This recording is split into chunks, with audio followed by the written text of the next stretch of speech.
Hi friends, it's Katya. Welcome back to my channel. Today's video is going to be a really quick one. I just want to talk about my April TBR, all the books that I'm hoping to read this month. No TBR game, just because I already have a pretty clear idea of what I want to read. This is also going to be like a very busy month for me. This is my last full month of my first year of law school classes. So after April, well actually within the first week of May, I will be done with my 1L year. I think my last final is like May 8th or something like that. So April is final season, so if I don't read as much, that is why. However, there are some things that I would really like to get to, so this might end up being a April and May TBR, a spring TBR if you will, even if it doesn't really feel like spring to me anymore because it literally snowed I think 8 inches yesterday, which is so annoying. I don't know how much that is in centimeters. Hold on, 8 inches, that is 20 centimeters for my non-American friends. But anyway, all of that is to say that I do want to talk about the books that I'm hoping to read. I don't know if I'm going to get to every book on my list within the next month, but hopefully in the next month and a half, and this is my TBR. Firstly, there are some books that I started in March that I would like to prioritize finishing. Felix Ever After. I love this book. I've actually read it before. I read it in 2020 when it came out. I think I listened to the audiobook the month it came out, so it's been a minute. I don't remember it super well. I just remember really enjoying it, and so far my reread is going well. This book follows our main character Felix Love. He's a little bit insecure because he's never been in love, and he worries that he is one marginalization too many to find love. He also is trying to get into this prestigious art program because he's really passionate about art, and it's about him and his friends and about an event at the beginning of the book that spurs a lot of the plot, where Felix goes into school and finds that somebody has put pictures of him from before he transitioned all over the hallways, and it has his dead name on all of the photos as well, and it's like obviously a really upsetting experience, and it leads him to try to figure out who has done it, and he has what he thinks is a pretty good idea of who did it, and the plot kind of unravels from there. I also am hoping to finish Hello Beautiful. This actually started in February, so I've been reading it for a really long time,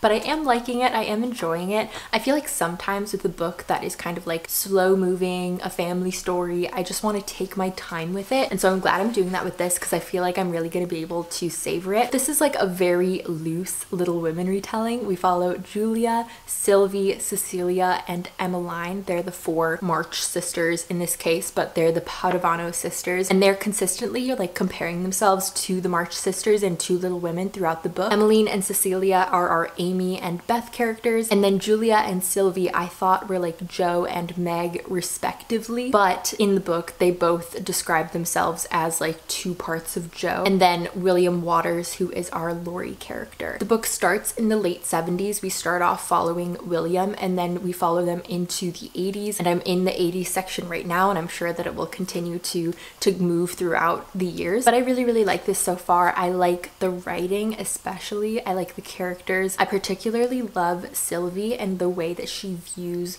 love and relationships. I just feel already really connected to her, and I'm excited to like continue to explore her story and all of the characters' stories as well. I also in the last week of March started reading Business or Pleasure by Rachel Lynn Solomon. I've really enjoyed Rachel Lynn Solomon's books in the past, and so I was excited to read this, and I'm really enjoying it so far. I'm already over halfway through, so I'm sure that I'll be finishing this very soon. This book follows our main character Chandler. Chandler is a ghost writer, and she writes memoirs for like low-level celebrities or micro celebrities, people who are famous like within a specific circle but not necessarily household names. Within the first few chapters of the book, Chandler has a one-night stand with a handsome stranger at a hotel. She doesn't necessarily have the best time, unfortunately, and so she ends up leaving without saying goodbye. But surprise, surprise, the next day she goes to lunch, to a business lunch, and she finds out that the person who has hired her to ghostwrite his memoir, her next book that she's writing, is actually the same guy that she had the one-night stand with. And so they're forced to like continue to interact as she's learning about him to write this memoir, and they start to develop feelings for one another. It's really cute so far. I really love Rachel Lynn Solomon's characters. The way that she writes banter I think is just absolutely top-notch, and I feel like most of her heroes are very sweet. So yes, really loving this one so far. Now moving on into new releases, obviously I want to read Funny Story by Emily Henry, which comes out on April 23rd. I'll try to like gloss over over the summary of this because I'm sure that the people who are interested in reading the next Emily Henry book are typically like already Emily Henry fans, and so you know that this is about Miles and Daphne, who end up becoming roommates because their exes start dating each other. And from there, Miles and Daphne concoct this fake dating scheme where they're doing stuff together and posting things on social media to look like they're a couple. I've heard some really great things about this so far, and so I'm definitely excited to read it. I'm also really excited to read Abby Jimenez's next book, Just for the Summer. I think this just came out last weekend. My book of the month copy should be coming in very soon, and I'm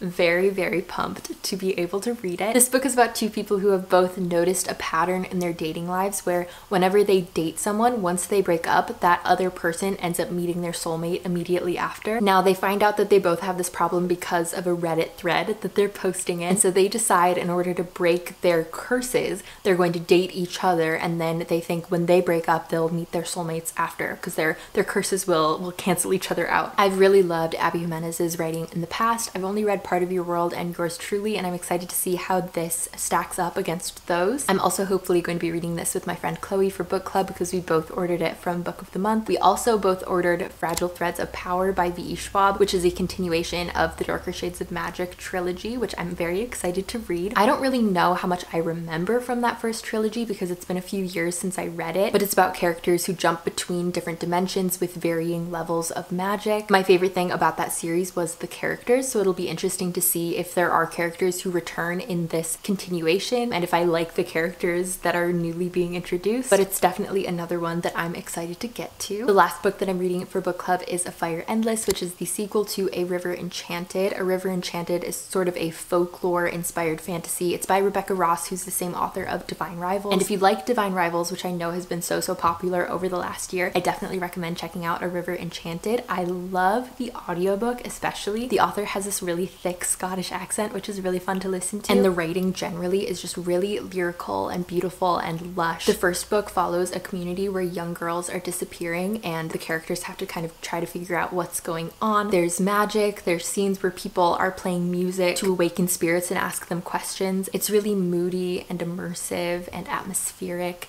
I finished the first book last year when Chloe and I read it together, and now we're getting to the sequel. I started reading the first few chapters yesterday, and already it's like so much fun, and I'm so happy to be back in this world, especially because it's been so snowy, rainy, gloomy where I live lately. Literally yesterday we had thunderstorms in the morning and then it turned into a blizzard in the afternoon, and this book so far is like the perfect thing for that kind of weather. Okay, and then lastly, I would really like to read, this is kind of an ambitious thing to like be setting out, but I would really like to read all of the Bridgerton books before the next season premieres. I've read them all except for the first one, Daphne's book, but I've read them all out of order. So what I want to do is just read the whole series, but read it all in order, starting with The Duke and I, which is Daphne's book. This is the first book, and the reason that I skipped it originally is that I had seen season 1 before I went back and like wanted to know what happens next to the characters and to the other siblings. But what I want to do now is reread the ones that I've read already and read this one, but read them in order, obviously starting with book 1. And I would really like to like rank them and put them against each other and officially decide which one is my favorite. Now the books are pretty different from the TV show. I would describe the TV show as being a lot more dramatic and the books being a lot more comedic, kind of depending on which book you're looking at. They vary from book to book how funny they are, but some of them are so